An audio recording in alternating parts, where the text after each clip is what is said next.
Now, we're joined by Karl Schembri for more on this story. He's the Regional Media Advisor for the Norwegian Refugee Council in the Middle East. Really appreciate your time, Karl. Now, tell us a bit about the actual conditions inside Fallujah. What level of destruction has been caused by the fighting?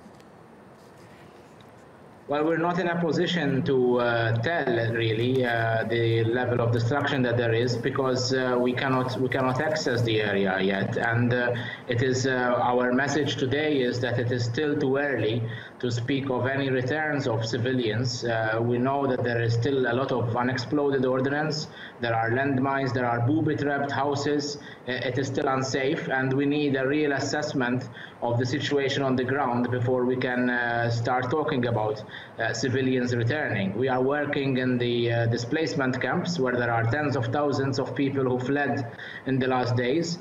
They tell us of the harsh conditions that they've been living in Fallujah over the last 2 years, really, and particularly the last 6 months, where they were under total siege. There were no essential supplies reaching them, and we know, because we work in the camps, how hard it is also for them now. They've escaped from one hell into another. They're in miserable conditions, and my colleagues on the ground are helping them, delivering life-saving aid, but we are not managing to cope with the influx of all the people who came out, and we need all the help of the international community. The coalition fighting ISIS, they need to also match their military resources with the humanitarian.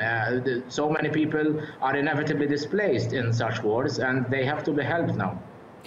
And Karl, whose job is it, and how do they determine how safe it is in Fallujah? You know, thousands and thousands have been displaced.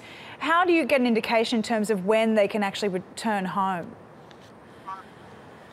Well, we depend on the Iraqi forces and the Iraqi authorities and all the help they are getting from the coalition to tell us and guarantee that it is safe for everyone to return. Practically, it needs a thorough assessment of every street, every alleyway, every house that civilians can eventually return to. We need civilians to be able to make informed decisions. No pressure. There should be no pressure on them to return. They should be allowed to make the decision once we are given guarantees that it is safe for them to return. Right now, as humanitarian agencies, we can only keep providing the aid. We need to improve conditions in the camp so that people do not feel forced to go back home. Of course, there are a lot of people who want to go back home as soon as possible. That is perfectly understandable, but we cannot put them into harm's way.